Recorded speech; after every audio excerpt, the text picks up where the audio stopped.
Hey everyone, it's James from FunFoods, and today I'm going to show you how to make this giant homemade soft pretzel. It's a lot of fun and it tastes delicious, so keep watching and I'll show you step by step how to make this. Starting off with a large mixing bowl, I'm going to add to that 1.5 cups of very warm water. Also going to add 1 tablespoon of sugar, about a teaspoon of salt. Mix that up a bit. And 1 package of yeast. Now just let the yeast sit there for about 5 minutes and it should become nice and foamy and frothy. After about 5 minutes, your yeast should be nice and frothy, and that tells you that the yeast is working. You didn't kill it, which is good. Next, what we're gonna add is 4.5 cups of flour. This is just all-purpose flour. Then 2 tablespoons of vegetable oil.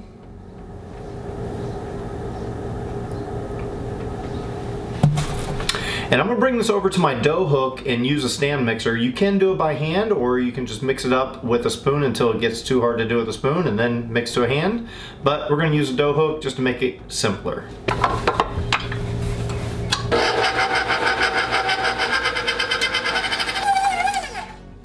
All right, so after a few minutes of doing this on the dough hook, it's all done.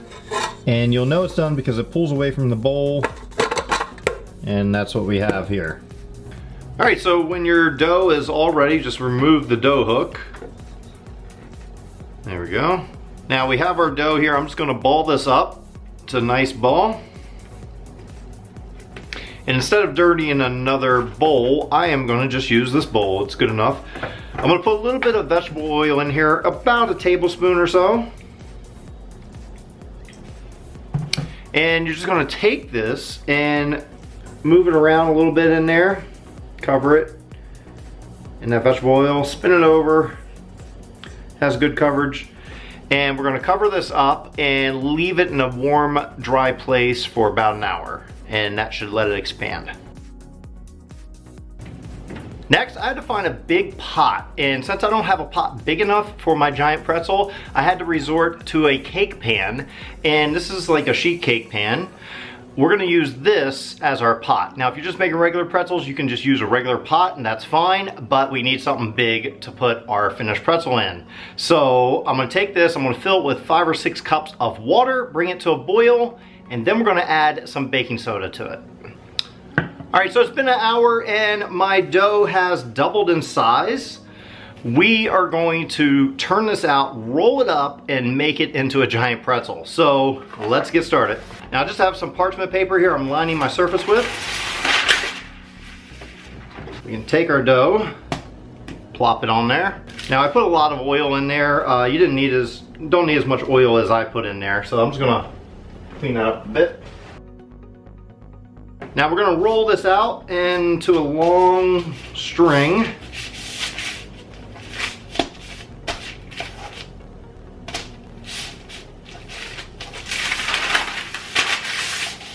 Come to think of it, it's probably best if I cut it in half and do 2 different halves. Well, my parchment paper isn't sitting still while I do this, so I'm gonna move on to the next best thing. Parchment paper with this large non-stick mat. Now this will make sure it doesn't roll around too much, it doesn't move all that much.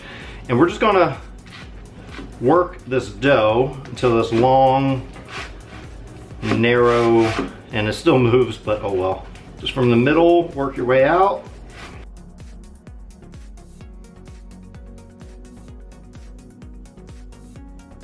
All right, so it is a challenge when you're working with a giant pretzel.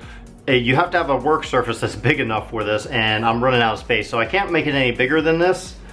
Plus my oven's only so big. So we're going to fold this up, and to do that, you wanna just take the ends, take it, you wanna, oh, maybe not. So we're gonna do this, we're gonna twist it this way, twist it this way. I better go farther in there. We're gonna twist it around. And see if I remember how to do this. All right, and then we want to fold this in like so. But I'm just kind of working with it to spread things out. And we want to press these in right here. And I think that's a good size.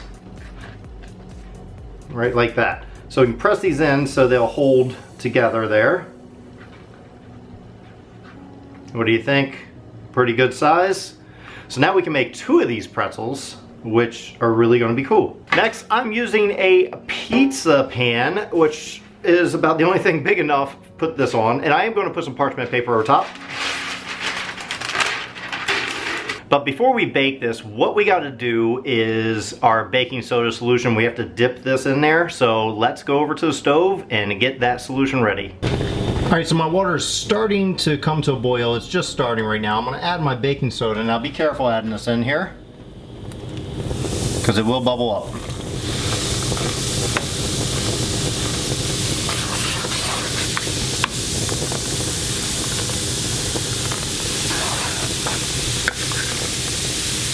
Mix it up. Now we're going to bring our pretzel over here. Hopefully I can get it in there without messing up the design. We're going to try our best. Come on.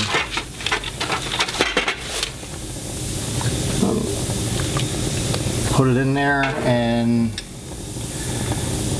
just need it to be in there for about 30 seconds or so. And then we can flip it.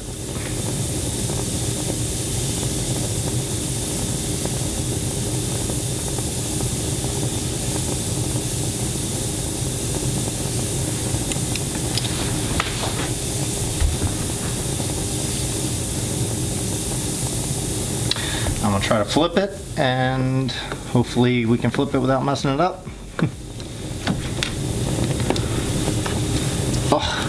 Oh no, be careful. Shoot. You know what? We may not flip it, we'll just push this down, try to get that baking soda solution on this side of it, and we're not gonna flip it. This is the challenge.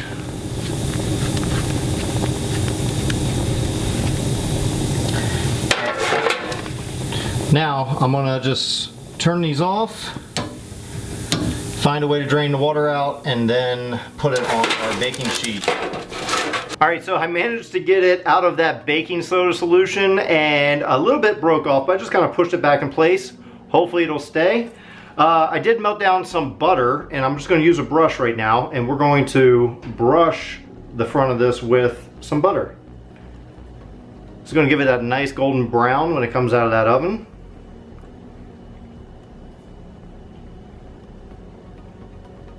I've also preheated my oven to 450 degrees Fahrenheit, so it'll be ready to put this in just a moment.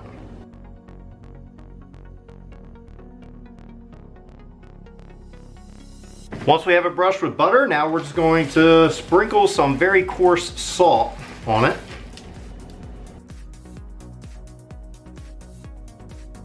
Take this, put this in the oven between 10 and 15 minutes on 450 degrees Fahrenheit. Okay, come with me and let me show you what that baking soda solution did to my stove, or my top of my stove. Check it out. Look at that mess. Just a fair warning. Sloshing around.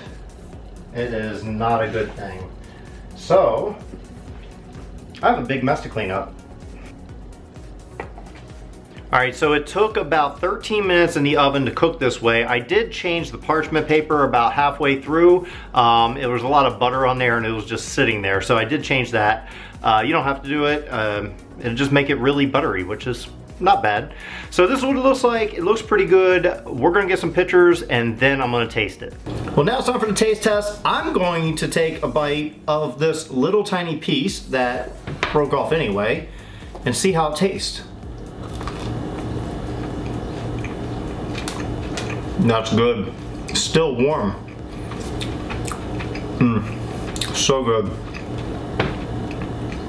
Has a buttery taste.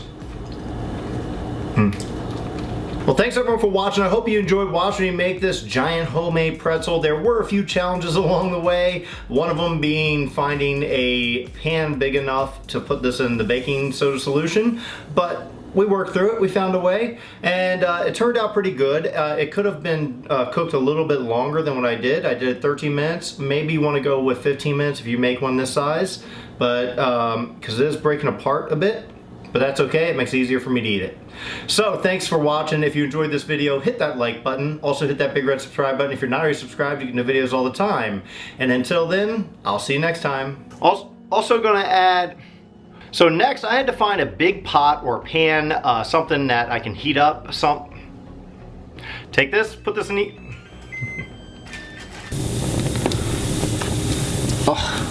Oh no, be careful.